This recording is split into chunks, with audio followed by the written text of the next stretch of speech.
Hello Internet, and welcome to my live reaction for Boruto, Naruto Next Generations, Chapter 48.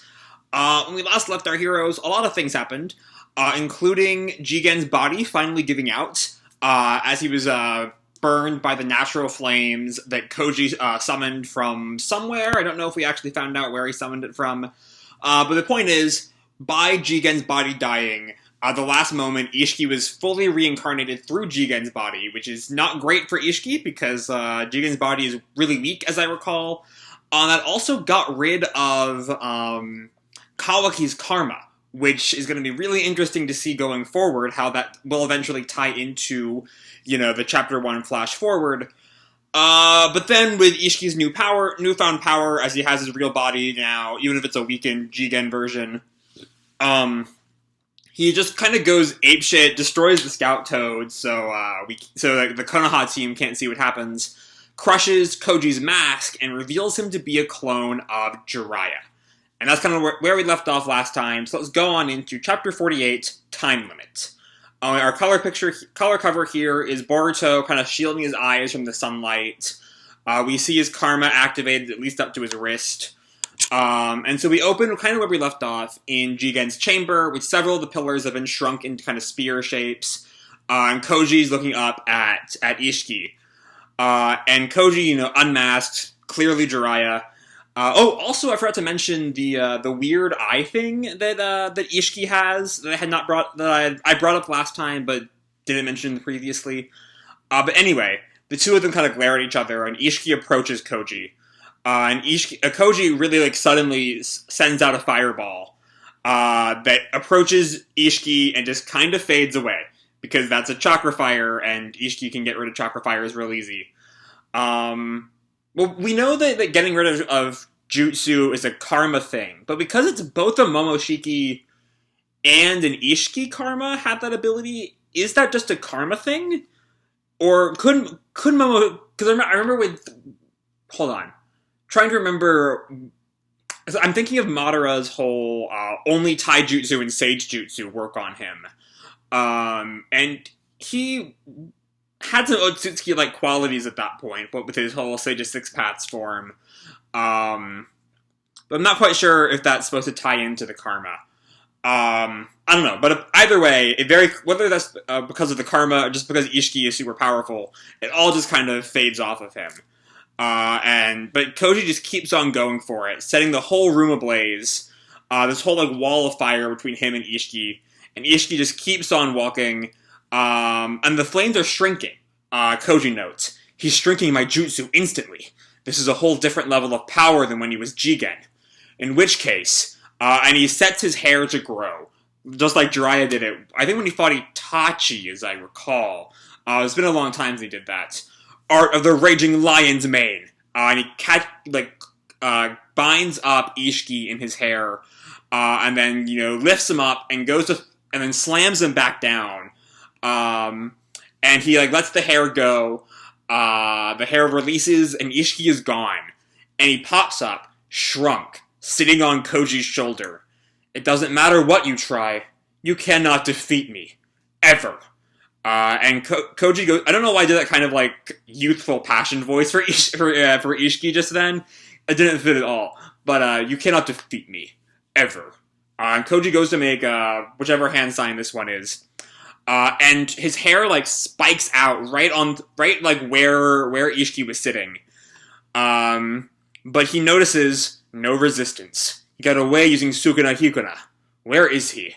And then Koji notices something, and we see Isshiki just floating in the air back to his normal size. "My whole body is brimming with incredible power. However, precisely because of that, it's only a matter of time before the power destroys this body." Okay, so I was kind of incorrect when I said earlier that his power was weakened because he was stuck using Jigen as a host. It's actually that his power is where it normally is, but Jigen cannot keep up with this power because Jigen's pretty weak. "I probably only have another 2 to 3 days of life left." And Koji looks up at him. "And I've lost Kawaki's karma to boot. That sly fox Amado. He planned well." And Koji looks at him. "You can no longer resurrect. If you die, that's it for you. So I'm settling things here and now." "You poor fool. You don't understand at all, do you? And Koji looks at him. I take it Amado has fled. I presume his destination is Konoha. It's highly likely that he intends to have the Hokage and Uchiha dispose of me. And Koji looks at him. What? Because you lack the power to take me down. Amado understood that. And Koji just continues to glare at him. It means, caution Koji, you have already fulfilled your role, at the point that you dragged me out of Jigen. So yeah, very clearly, what Amado was very clear about to Konoha, he did not tell Koji at all. That's absurd. If you're trying to distract me in order to escape, it won't work. It's the truth. I'll make you understand if I must. That you're not capable of being a heroic shinobi tool. You're nothing more than a pitiful sacrificial pawn. And we see, Koji goes sage mode. If the lines are on his eyes or anything to go by. Enough chit-chat. Here I come. Now we come back to Konoha. As the group is still in Amado's interrogation room. Kawaki is still on the ground. Boruto is still cradling him. Shikamaru is seemingly handed Amado a scroll of some kind. And Amado looks over it. Okay, this looks good. And Shikamaru tells him, you're granted most of the common civilian rights, but only within the village. You'll need both my and Naruto's permission to step even one toe outside the village. And Amado looks at him. That's fine. Whatever will put you at ease. And Sasuke looks over at Amado silently for a moment. Katasuke looks over at him. You may use our research facilities, but only under my direct supervision, and on condition that you hand over your technology to us without exception. Very well. And Shikamaru speaks next. If you're satisfied, hurry up and disarm that bomb around Shikadai's neck. And Amado smiles. Oh, about that. Relax. It's just decoration. Oh, wow! He played them all for fools! What? And Naruto looks at him shocked. And Boruto looks up. You mean, that was all a bluff? Well, yeah. But the one that blew up the branch was real. Katasuke is in shock over this. Oh my. What were you going to do if we had realized that? It wouldn't have happened. Whether you suspected Shikadai's was fake or not, once you saw the real bomb go off, you can no longer assume anything with absolute certainty. It was way too risky. And Shikamaru declares at him, you bastard. In any case, Lord Hokage, I'm sure you know this, but the hard part is yet to begin. And Naruto looks up at Amado. Caution Koji lacks the power to take down Isshiki. You two are the only ones who might have a chance. Sasuke takes that in silently, but Naruto asks, aren't they still fighting? If we head there now, we'll gain the upper hand. No, I can't recommend that. Why not? Isshiki has only one target right now. Kawaki. And Boruto, Sasuke, and Naruto all kind of take that in with varying degrees of shock. As I explained earlier, Isshiki only has a few days of remaining life. There is no way he'll sit still and do nothing. He has to be intending to implant Kawaki with another karma before his life runs out, in order to make it possible again for him to use Kawaki as his vessel to resurrect. So yeah, we see that his plan is clearly, he probably knows he's going to die for at least a little while the karma takes root over however many months and years that takes. But, it's better than just staying permadead, I guess. Implant Kawaki with another karma? He'll likely prioritize that above all else. So even if you two go rushing over there, he really has no reason to stay and engage you. He might just ignore you and teleport here, to Konoha village, where Kawaki is. Katasuke reacts to that. Oh no! If someone like him goes wild here, the village will be destroyed. So long as Kawaki is here, you can't avoid him attacking. You might want to start evacuating the civilians. And Shikamaru turns to Sai. Sai, get on it. Roger that. And Sai leaves. And Naruto reacts. Damn it! There's nothing else we can do? At the very least, hide Kawaki somewhere. However, just in case his location gets exposed, Lord Hokage and Sasuke, who have the greatest fighting power, need to be around to protect him. In short, the two of you cannot go running off somewhere too far from Kawaki. And also, Naruto as Hokage cannot leave the village unprotected, because Isshiki is going to come up here and just start blowing shit up anyway. So that means they can't really hide him very well. But Sasuke takes that in silently. Boruto just continues to glare up at Amado. We'd be spared if Isshiki's life runs out quickly, but... Well, at any rate, all's lost if Kawaki is implanted with another karma. So you must defeat Isshiki before that happens, no matter what. I'm gonna go on a limb here and say they're gonna lose that fight. Especially if Chapter 1 is to be believed, which again, I've spent at least multiple years now calling doubt on Chapter 1. But anyway. So we then come back to the fight with Koji. And Koji, his Sage Mode Sage Mode, like eye makeup, still growing. As he approaches Isshiki. We don't really see any chakra on him. It's almost like he's just approaching him with pure rage. And Isshiki looks down at him. Sage Mode? And he's just, without warning, lets out a fire style. Giant flame bombs! And approaches Isshiki. But Isshiki, I think he just shrinks it. Which would imply that the dissipating thing is just the karma. And that earlier fire style is probably just shrunk as well, and I just kind of misread that part. But anyway, Isshiki comes through the flame bomb to come at Koji. As I said before, though, I don't expect Koji to actually die here, just because, especially as they were setting up both the whole Jiraiya mystery as a whole, and specifically Naruto starting to sense that Koji has some tie to Jiraiya, even if he hasn't quite put the two together yet, just some reason that he cares about Koji. I don't think that Kodachi would play that card and then immediately take it off the table, especially when it's been foreshadowed for like years now. But anyway, Isshiki throws a punch that Koji blocks with his wrist. Fire style, flame attack, and he goes to use his other hand to punch Isshiki, which is blocking Ishiki's other hand. But just then, the flames start to erupt on Ishiki's arm. But it looks like he just strings them down. No problem, because he's Isshiki and that's what he does. But then something else seems to happen. I can't quite... It looks like more tiny fires are erupting all around the two of them. But either way, Isshiki just strings it real fast and then slugs Koji. He gets sent flying, but he, lands on his feet. Sukuna Hikuna is an ocular jutsu, so it only activates upon seeing its target.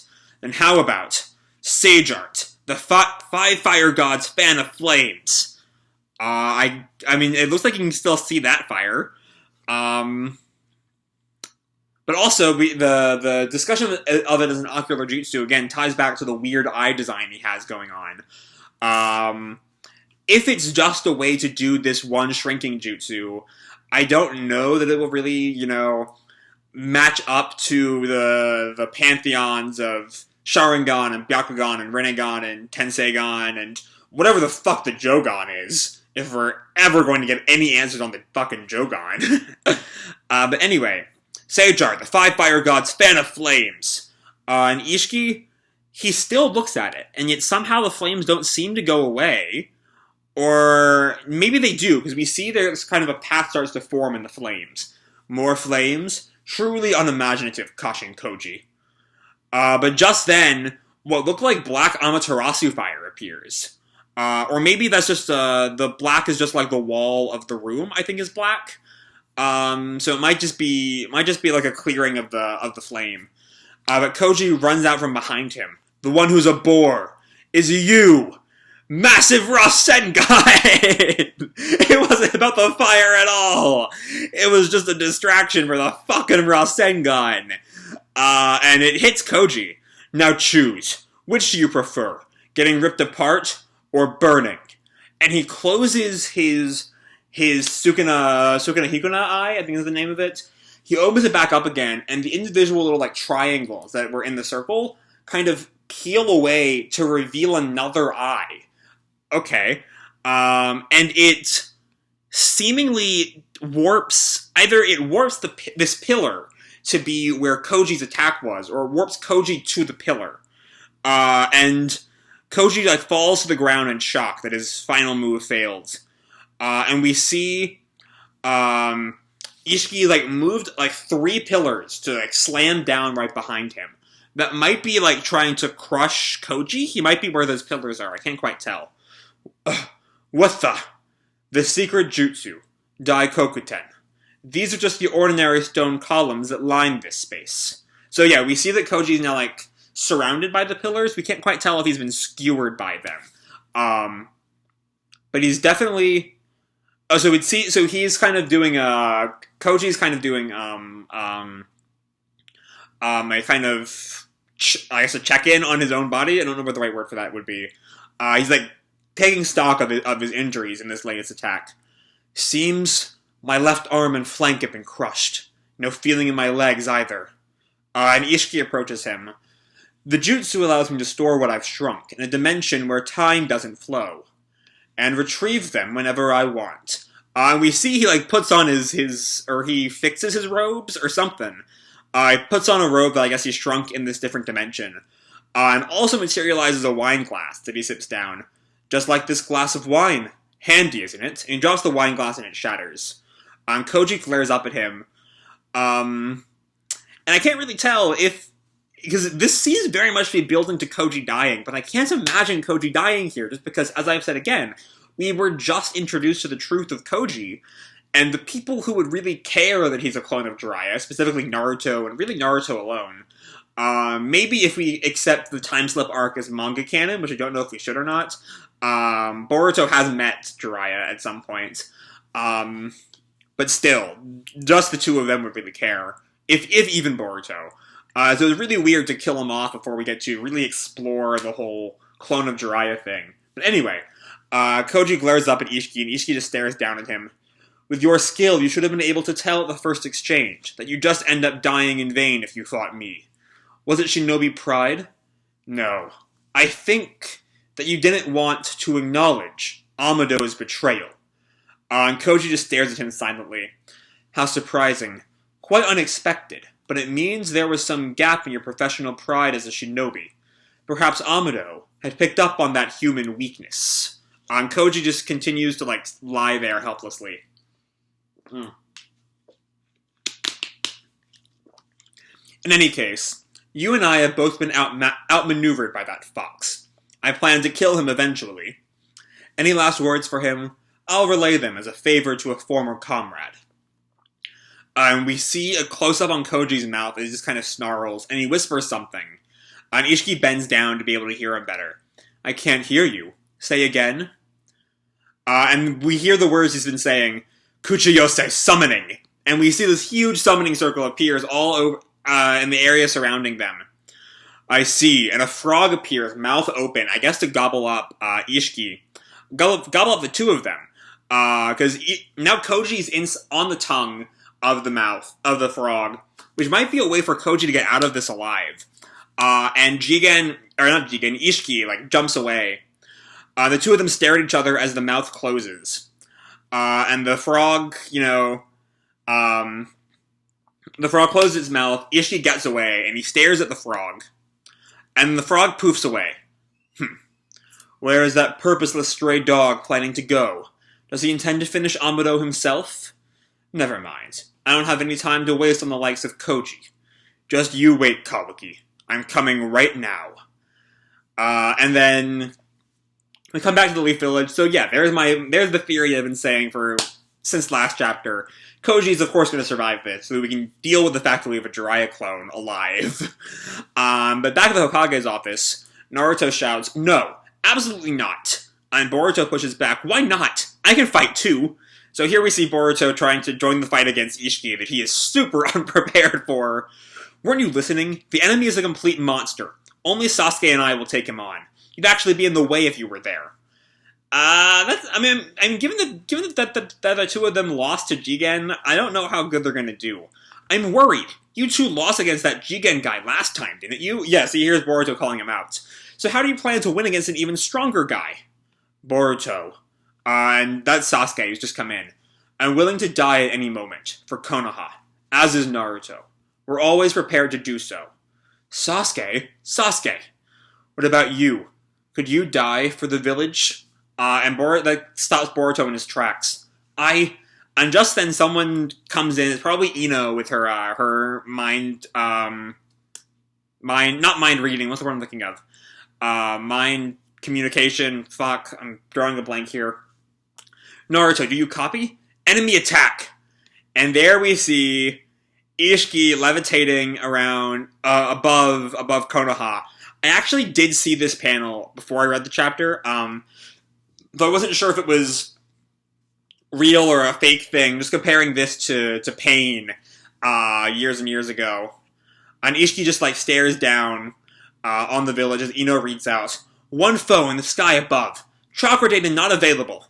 Damn it, he's here already?" And Sasuke and Boruto just take in the fact that Isshiki has already arrived. Next chapter hits August 20th. Alright, so yeah, here we come, the end of I kind of feel like I've always had a bit of trouble calling all of this the Kawaki arc, just because it seems that too much has happened for this all to be one arc. Too many, returns. I consider an arc ending at a return to some kind of rest. And there have been too many of that to call this all one arc, but I know at least the wiki calls all of this the Kawaki arc. And I feel like that's going to end. Honestly, I think chapter 50 is a good place for it to end. Just my theory is that Isshiki is going to win.